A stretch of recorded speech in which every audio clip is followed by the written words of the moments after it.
तव कथामृतं तप्त जीवनम कविभिरीडितं कल्मषापहं श्रवणमंगलम श्रीमदाततं भुवि गृह्णन्ति भूरिदा जनाः।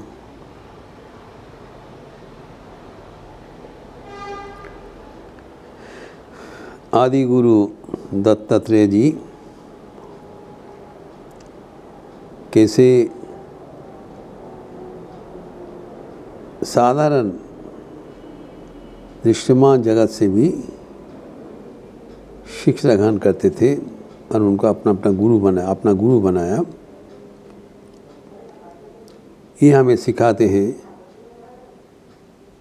जो शिक्षणीय है वो अगर हम सतर्क रहें तो चारों ओर से हमें मिलते रहता है।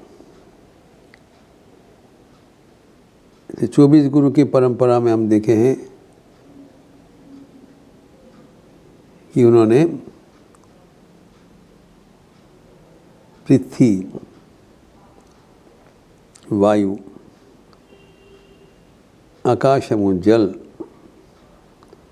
को भी गुरु बनाया था। 4 गुरु। इसके आगे का जो पंचम गुरु उनके थे वो था अग्नि। पहले ही जो पंचभूत है क्षितिज आप तेज वरुण उनसे भी शिक्षा लिया। मुझे 4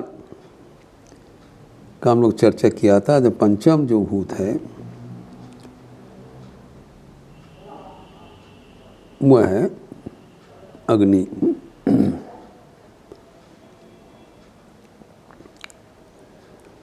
अग्नि का जो हम विशेषता हम देखते हैं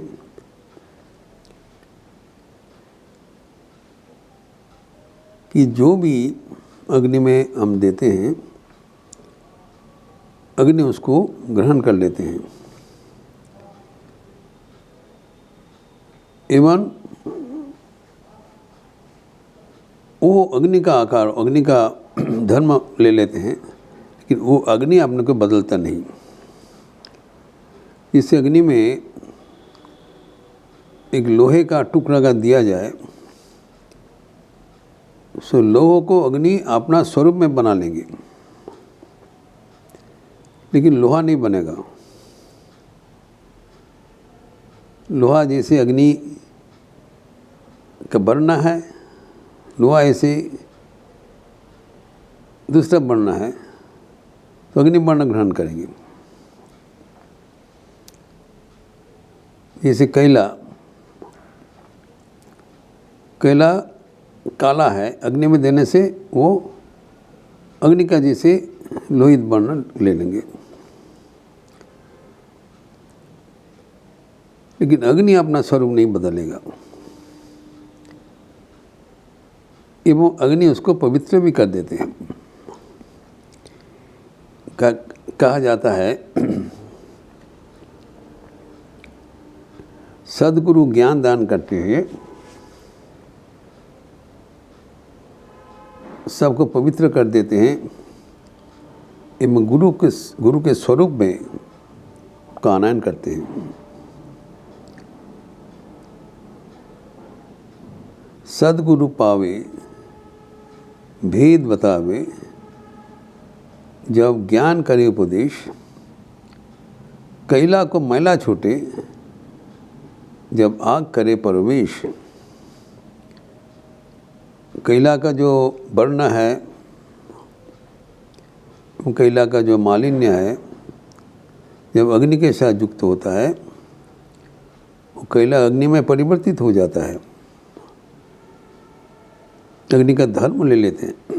तो अग्नि वैसी है, स्वधर्म में लाते हैं एवं अपना स्वरूप ले देते हैं, सबको पवित्र कर देते हैं।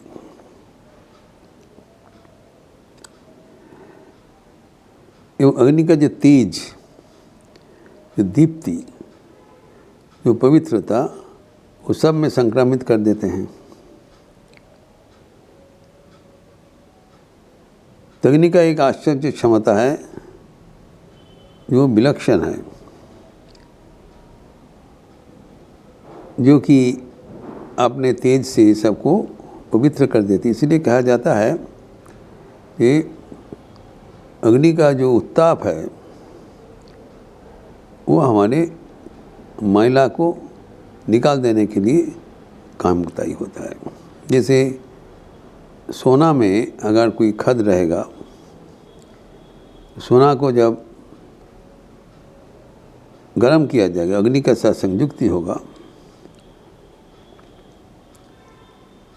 तब सोना का भीतर में जो मालिन्य है वो निकल जाएगा, उज्जवल हो जाएगा। इसीलिए कहा जाता है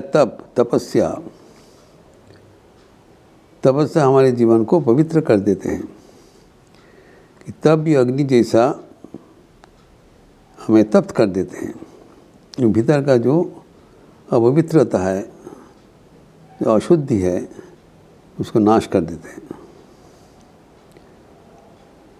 तो अग्नि को पावक को पावन समझा जाता है।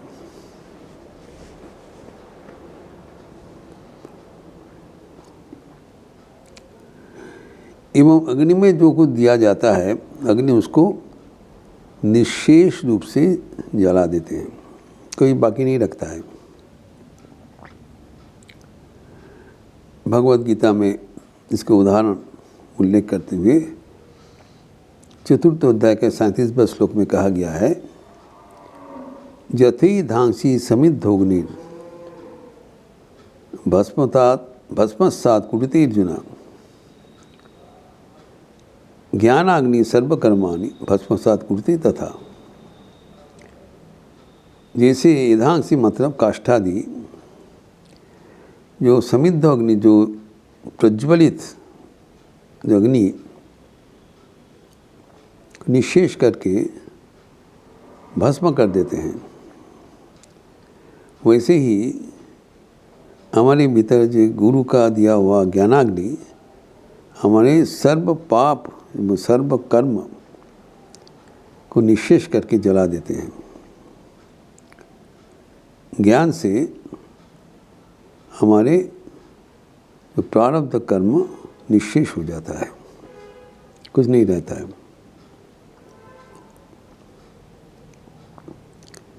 इसलिए अग्नि को दत्तात्रेय पंचम गुरु माना। और गुरु का जो ज्ञान है अग्नि सदृश है, हमें प्रकाश देते हैं, तेज देते हैं, पवित्र कर देते हैं।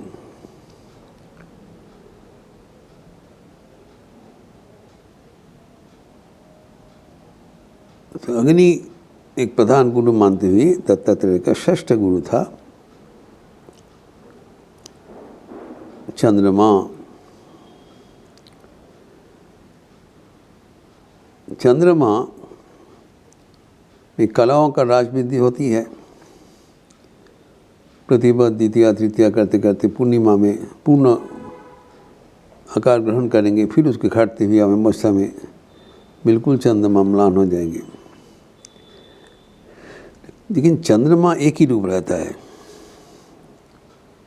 वैसे ही आत्मा का राजविधि होने से पर भी आत्मा बदलता नहीं, एक है। तो चंद्रमा में जो कला वृद्धि होता है, कलाओं का वृद्धि ह्रास होता है, वो चंद्रमा में अपीयरेंस मात्र है। चंद्रमा को भी छोटा बड़ा नहीं होता है, लेकिन सूर्य का जो प्रतिबिंब चंद्रमा में पड़ते हैं उसका छोटा बड़ा होता है। वैसी आत्मा में विभिन्न प्रकार का शक्ति राज वृद्धि होगा, लेकिन आत्मा एक रूप है, सबके आत्मा एक ही रूप है। लेकिन आधार तब उसका बड़ा छोटा होगा। तो वैसे ही जो आत्मा सब पात्र से अलग अलग दिखाई पड़ने पर भी आत्मा एक रूप है, एक समरस है, एक रूप है। ये चंद्रमा का दृष्टांत हमें याद दिला देता है। एवं चंद्रमा का जो और एक गुण है वो स्निग्धता। सूर्य का रश्मि बहुत प्रखर है, सूर्य को ओर हम ताक नहीं सकते हैं, लेकिन वही सूर्य रश्मि जब चंद्रमा में प्रतिफलित होता है तब उसका स्निग्ध आलोक से हम शीतल हो जाते हैं। वो हमें जीवन को एक अपूर्व स्नेह का ओर से हमें उद्वेलित करते हैं। सूर्य किरण को चंद्रमा प्रतिफलित करके हमारे जैसे आधार पर प्रवाहित करते। सूर्य को ताक नहीं सकते, चंद्रमा को हमारा बहुत प्रिय लगता है।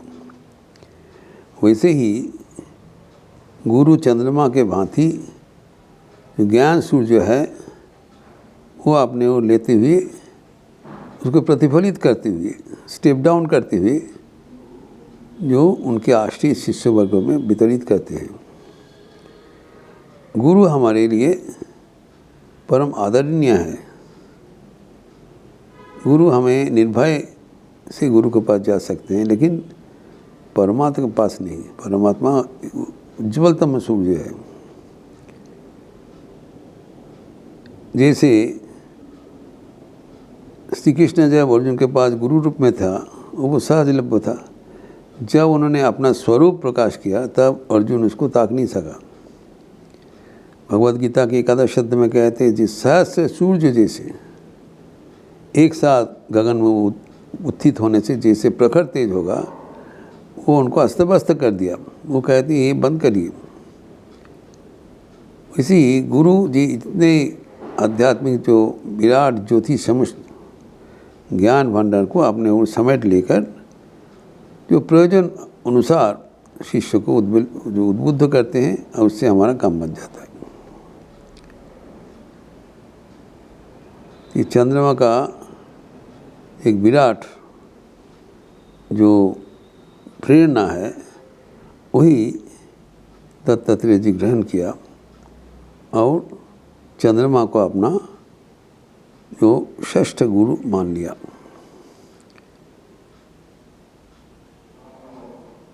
चंद्रमा को साथ हम सबके घर में, और ये जो कहा जाता है, ठाकुर कहा करते थे, चाँदा मामा शौकलेन मामा। एक ही चंद्र है, वो सबके साथ आत्मीयता है, कोई भेदभावना नहीं है। पूरे दुनिया में चंद्रमा एक है, लेकिन सभी व्यक्ति उसको अपना लेता है। वो सबके साथ संयुक्ति है। वैसे ही गुरु शक्ति एक है, लेकिन विभिन्न गुरु के माध्यम से वो एक ही शक्ति विभिन्न के पास पहुंच जाते हैं और वो एक साथ सभी व्यक्ति एक परमात्मा के पास पहुंचेंगे।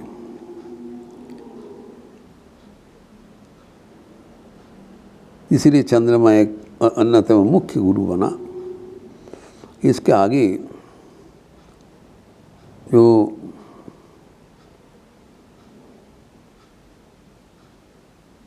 दत्तात्रेय जी के सप्तम मनन गुरु हुआ था, उसका विस्तार हम अगले दिन करेंगे।